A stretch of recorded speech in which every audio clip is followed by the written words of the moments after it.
Do you think you're going to be working late again? You come back here! Open the door, you... If you don't let me in right now,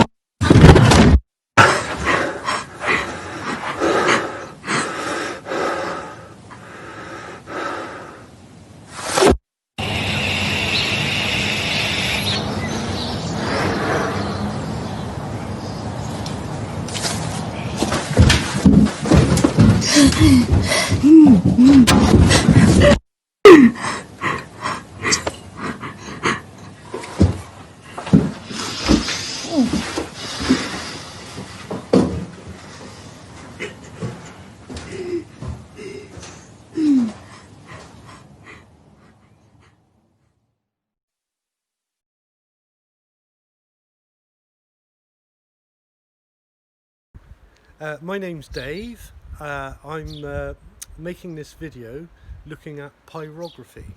I'm doing this for Frankie, who's a good friend of mine and an ex-colleague. I won't say an old colleague, she'll get offended. So I'm really happy to do it, but do forgive any technical mishaps. We've never made a video before. My partner Anne is on the camera. I'll show you her later on. And she's responsible for our garden, by the way, which looks so nice. But I'm really pleased to be making a video. It's in aid of Women's Aid and Respect, and two great charities that work with men and women who've experienced domestic violence. I've worked with Women's Aid over a long period of time. I've been in youth work 46 years now. God, I know I don't look old enough. And had calls, sadly, to use their services many times, and I've always found them incredibly professional and supportive and really very helpful towards the women that they've been looking after. So I'm going to take the camera from Anne in a moment and show you some examples of pyrography that I did. I've always wanted to be a Blue Peter presenter, so I can say I'm going to show you one. Here's one I made earlier, and then I'll show you the equipment, talk briefly about some of the safety issues related to doing it, and then show you how to do it. And I hope that it interests you enough to have a go yourself. Okay, so here's Anne. I'll take the camera. There's Anne. Hello. And here's our wonderful garden that she's responsible for. I'm afraid I'm rubbish at gardening. So here's a few examples, ones I made earlier, as I said. This is a tree that I made. The great thing about pyrography is you can kind of use any wood. A neighbour gave me this piece, but it was untreated, so I've got a lovely crack in it at the moment. Here's some coasters or table mats or something you could display in the home. Again, these coasters probably took about 5 to 10 minutes to make. Very simple techniques. You can get really good effects with limited ability in terms of art. And then here's a hare that I made for Anne some time ago. Again, just drawn on a piece of board, and then use the pyrography equipment to do the burning. I'll show you the equipment now. So there's some examples. I hope they whet your appetite. First of all, this is the pen. As you can see, it's electric. So in terms of safety, obviously, this gets very, very hot on the end. This part here is made of rubber and is the part you should hold. You can buy a cradle to hold the pen safely in between using it. And I do recommend getting one. I haven't got around to getting one yet, but it would be worth getting one because you don't want the pen dropping on the floor.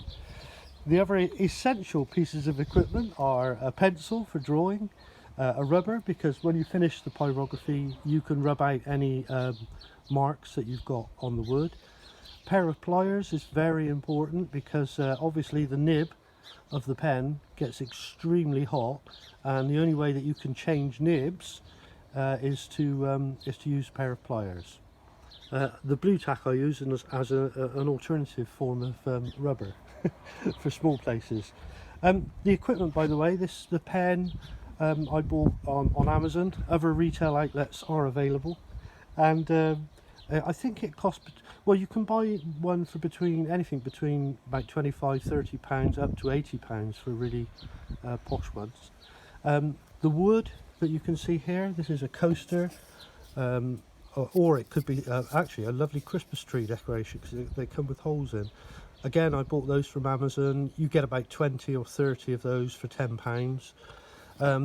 Plain wood like that, you can also buy from Amazon. 20 sheets cost about £8. And then here's all the nibs that you can use, different shapes that form different different shadows when you're burning the wood. I'm a great fan of Rob Ross, who's a painter, and he says we never make mistakes in art, we only have happy accidents. And the great thing about pyrography is you get lots of happy accidents, and you can make some wonderful things. In terms of safety, I kind of would recommend that if children are involved, I'll pass the camera back to Anne now. Yeah, I would recommend that if children or young people are involved, it obviously needs to be done under supervision. This gets extremely hot, and it can be very dangerous. So, I mean, I wonder, even with younger children, if I might insist on them wearing gloves or something like that. Obviously, electricity is involved, so you need to do that safely. You need to make sure that you've got the right kind of equipment. And finally, ventilation is really important, because you're going to be burning the wood, therefore smoke comes off, and you don't want to be breathing that in. So I like doing it outdoors when I can. You could do it indoors, but obviously keep lots of windows open. But it's great fun. The neat thing about it is that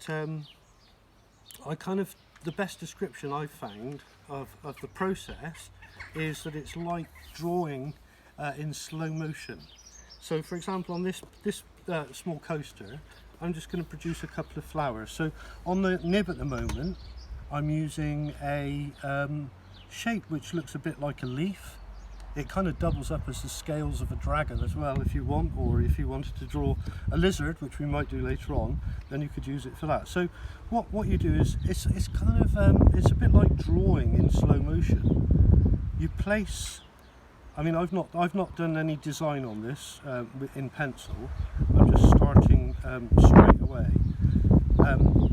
And the nice thing as well, I think, about it is that if you're a fine artist, in other words, you can draw or paint, it's great, because you can reproduce amazing things. But it also lends itself to design. So, for example, using different shapes of nibs, you can create different patterns. There you are. Look, I've got my first leaf there. So I think I'll turn this into a flower, placing the nib down on the wood.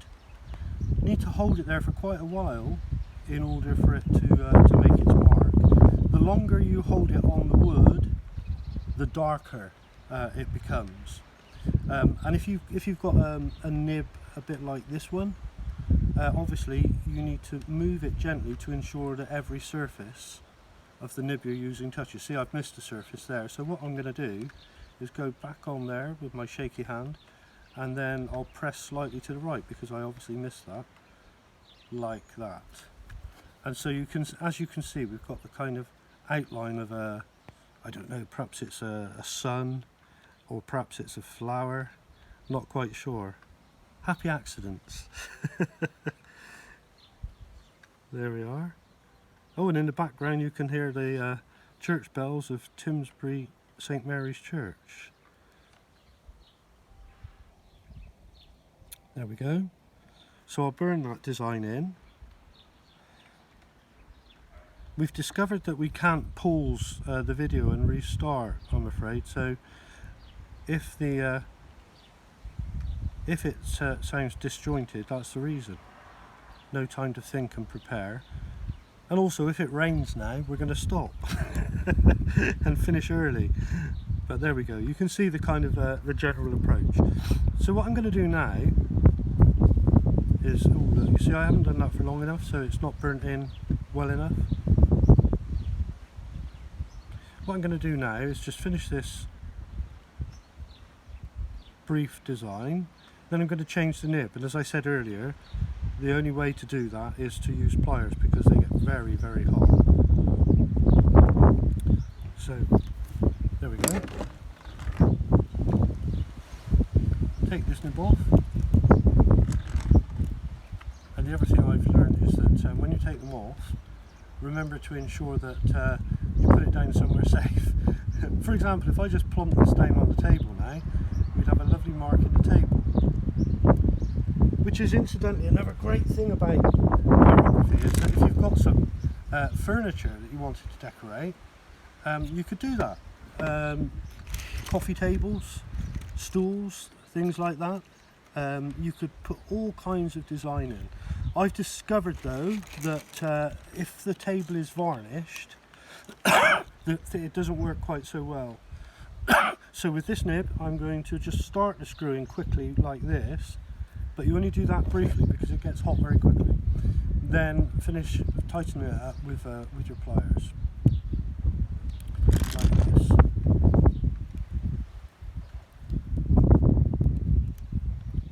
There we go.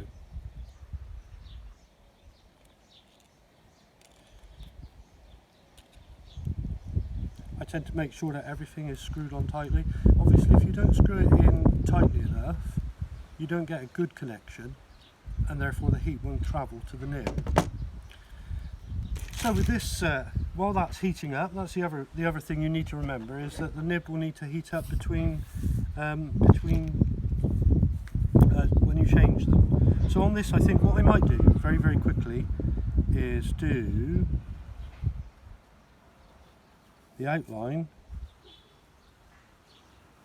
of, I think what we'll do is make this into a kind of lizard. You don't need to be an artist to do this, just have lots of fun. And as I said earlier, the great thing is it's kind of design orientated. So what we'll do is we'll come down here, and I think what we'll do is give him some legs that look a bit like this, out the back.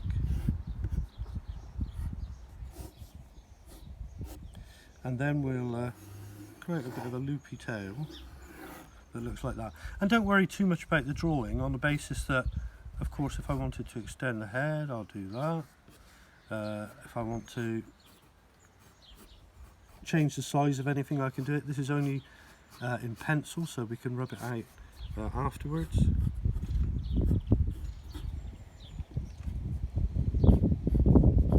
Which is where the rubber comes in handy. And then I'll show you how to do an outline. The one thing I've discovered as well is that if you press down too hard on the wood, you create a mark in it, and then the nib can become stuck.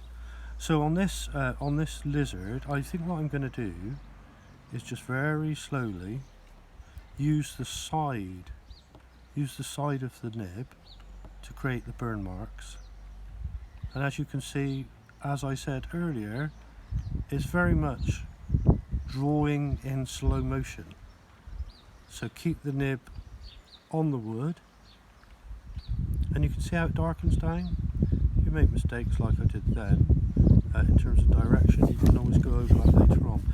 The other thing I've discovered is moving the wood around is sometimes easier than trying to change the angle of use of your pencil.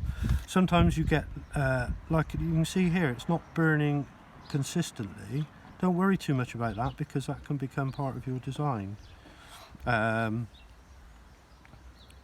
terms of interest, I'm probably not going to finish this for you, but what I'll do is I will start the process so you've got an idea of how to use the equipment. As I said, I do recommend you get involved and just try this. It's great fun, very relaxing. In the world of art, I find that you kind of go into a different time-space continuum, and suddenly discover that hours have gone. Now this is going to take a long time to do, so what I'm going to do, I'm just going to do that and then change this nib so I can show you some other effects. Again, use the pliers. Make sure that you don't touch anything beyond the rubber.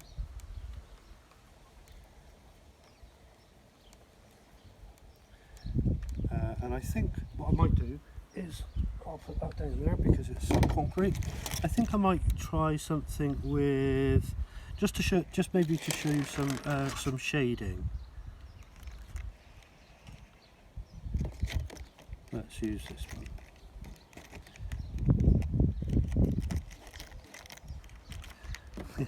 Fiddly little box. The way I've discovered to get them out is use the pliers. So again, I'm going to screw this in very quickly using my hands because of the transference of the heat. Once you've got it enough, use the pliers. And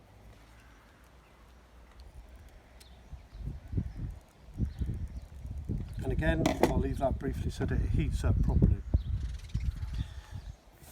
What we could do with this one is check out. I mean, one of the things I've discovered is that actually it's quite interesting just to use the shapes of the nib to create design effects. So on this one, I think what we'll do is burn a dotted line around the outside to give it some design. As I've been thinking about different things to create in pyrography, I've realised that it would probably lend itself well to Aboriginal design. Lots and lots of dots. The other thing is, of course, you could make some lovely Celtic patterns. And the great thing is, you don't have to freehand draw like I did with this lizard. You can trace things, which I think would work really well. I imagine you remember how to do tracing from your time at junior school or infant school. I haven't done it for years, but it works really well. So the great thing is you can reproduce drawings very simply to impress your friends. And they are lovely, they make lovely presents, or of course you can keep it yourself. So you can see how I would go on with the rest of that design. I won't finish it because of time. But I'm also thinking that it would be nice to have something in the middle of this flower. Yeah, we'll say that it is a flower.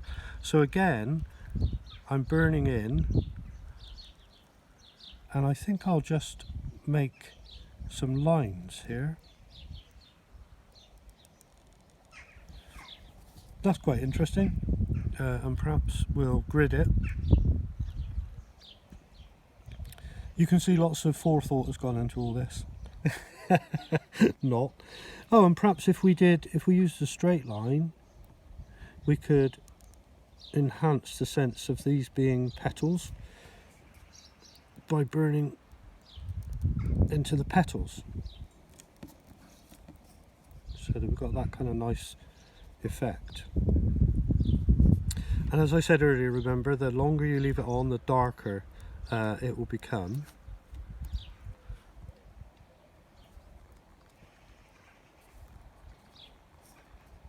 I've also used this to decorate a friend's walking stick. I did a snake that coiled all the way around the walking stick and he was thrilled with the result, so I was really pleased. That doesn't look quite central, so I'm going to add to that slightly. It's a very forgiving art because you can cover up your mistakes. There you go. So you see that one, I would continue around with the design there, but I'm not going to do that now. I'm wondering about the lizard, whether or not to actually try to use this to create some scales. So I don't know if this will work, but let's try it. So use the flat edge and just create some scales. I think the leaf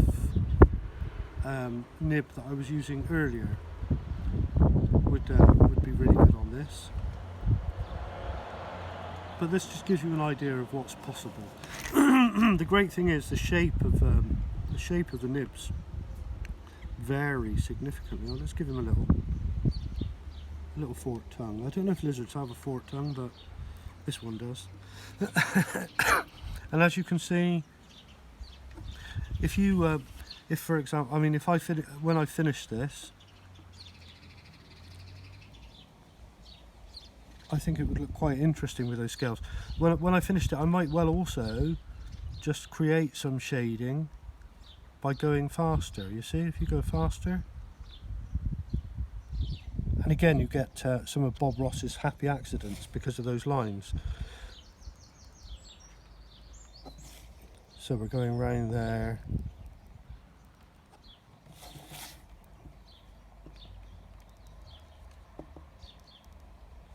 And you get the general idea.